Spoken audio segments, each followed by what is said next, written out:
Muslims Hindus దగ్గర నుంచి వెళ్ళి ల్యాండ్ కొనరాదు. ఇది ఒక టైప్ ఆఫ్ ల్యాండ్ జిహాద్ కింద చూస్తున్నారు అన్నట్టు. 41కి వీళ్ళ టార్గెట్ ఏంది? ఇండియాని ముస్లిం కంట్రీగా మార్చడం కదా. అసలు ముస్లిం ల్యాండ్ హిందూస్ దగ్గర నుంచి కొంటే హిందూస్కి ఏమవుతుంది, ముస్లిమ్స్కి ఏమవుతుంది? ఇన్ ఫ్యూచర్లో అస్సాంలో హిందూస్ బతకలేరు, వాళ్ళకి సెక్యూరిటీ ఉండదు. ల్యాండ్ మాత్రం అంతే ఉన్నది, పాపులేషన్ పెరుగుతుంది, హిందువులు తగ్గిపోతున్నారు, ముస్లింలు పెరిగిపోతున్నారు. మరి హిందూస్ ల్యాండ్ ఎటు పోయింది అని అంటే ముస్లింలు లాక్కుంటున్నారు. ఇల్లీగల్గా చొరబాటుదారులు కొనుక్కుంటున్న ల్యాండ్స్ అన్ని బయటకు వచ్చిన రోజు ఇల్లీగల్గా ఉన్న ఏ పాకినా కొడుకులు కానీ బంగ్లానా కొడుకులు కానీ ఇండియాలో ఉండడానికి వీలు ఉండదు. ఎతికి బయట పడేయచ్చు.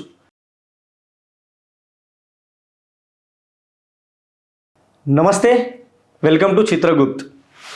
ఫ్లాష్ న్యూస్ ఏందనంటే ఇలా ముస్లిమ్స్ హిందూస్ దగ్గర నుంచి ల్యాండ్స్ కొనడానికి వీలు లేదు అనే స్టేట్మెంట్ వచ్చింది. ఏడో బయట దేశంలో కాదు, ఇండియాలోనే.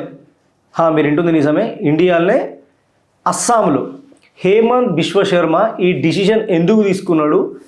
అసలు ముస్లిం ల్యాండ్ హిందూస్ దగ్గర నుంచి కొంటే హిందూస్కి ఏమవుతుంది, ముస్లిమ్స్కి ఏమవుతుంది? హేమంత్ బిశ్వ శర్మ సడన్గా ఈ డిసిషన్ తీసుకోవడానికి రీజన్ ఏంటి? దీని గురించి ఎలా డిస్కస్ చేసాం.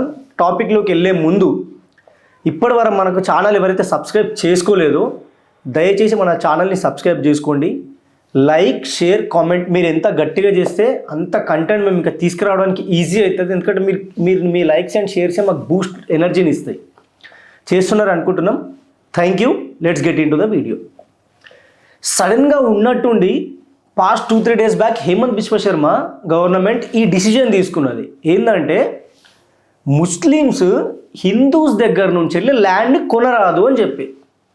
అదేంది అంటే ముస్లిమ్స్కి ల్యాండ్స్ కొనే రైటే లేదా ఇక అస్సాంలో అంటే? లే, అది రాంగ్.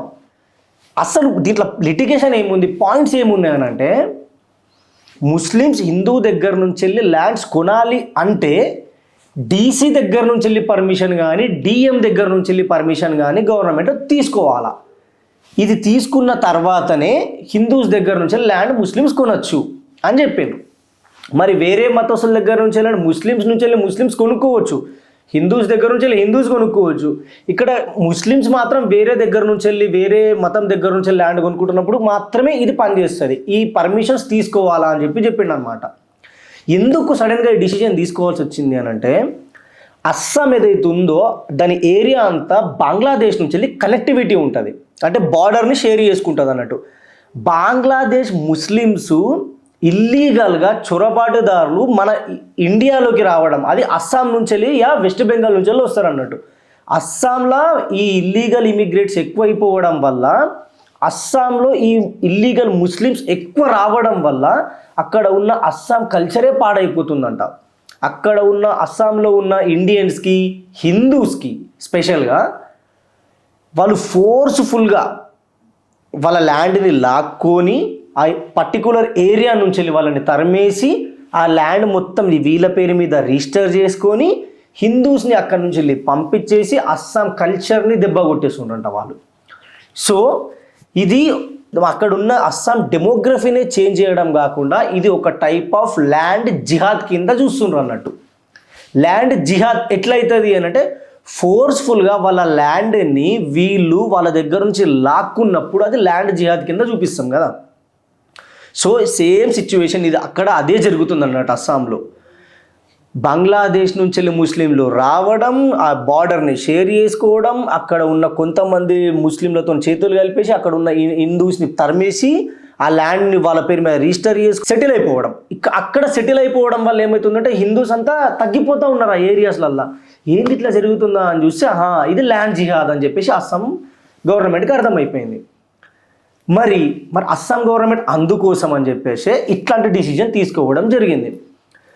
ముస్లిమ్స్ ఒకవేళ హిందూస్ దగ్గర నుంచి ల్యాండ్ కొంటే కొనుక్కోండి, కాకపోతే అక్కడ డీసీది కానీ డిఎంది కానీ పర్మిషన్ తీసుకొని సిగ్నేచర్స్ అయిన తర్వాతనే కొనాలి అని చెప్పేసి రూల్ తీసుకొచ్చింది. ఇది రావడానికి కూడా మెయిన్ రీజన్ కూడా ఏంటి అంటే అస్సాంలో 2011 క్యాలిక్యులేషన్స్ ప్రకారం చూసుకుంటే అక్కడ పాపులేషన్ హిందూస్ 66 to 70% ఉంటే ముస్లిమ్స్ 30 to 34%, 30 to 32 అట్లా ఏమో పర్సంటేజ్లు ఉండే. 2024-25 కల్లా వచ్చేస్తే హిందూస్ 66% నుంచి వెళ్ళి 68%కి అయిపోతే ముస్లిమ్స్ 38 నుంచి వెళ్ళి 40% మధ్యలో ఉన్నారంట. ఇప్పుడు అక్కడ అస్సాంలో సీఎం హేమంత్ బిశ్వ శర్మ ఏమంటున్నాడంటే 2041కి వీళ్ళ టార్గెట్ ఏంది, ఇండియాని ముస్లిం కంట్రీగా మార్చడం కదా. సో ఇక్కడున్న అస్సాంలో ఉన్న చొరబాటుదారుల ప్లాన్ ఏంటంటే 2041 కల్లా ముస్లిమ్స్ 50%, హిందూస్ 50% అయితే అప్పుడు అస్సాంలో వన్ సైడ్ రాజకీయాలు చేసేసి అస్సాంలో కంప్లీట్గా ముస్లింల రాజ్యం తీసుకొద్దాం అనే ప్లాన్లు ఉన్నారు. సో ఇవి కానీ మనం ఆపకపోతే ఇన్ ఫ్యూచర్లో అస్సాంలో హిందూస్ బతకలేరు, వాళ్ళకి సెక్యూరిటీ ఉండదు.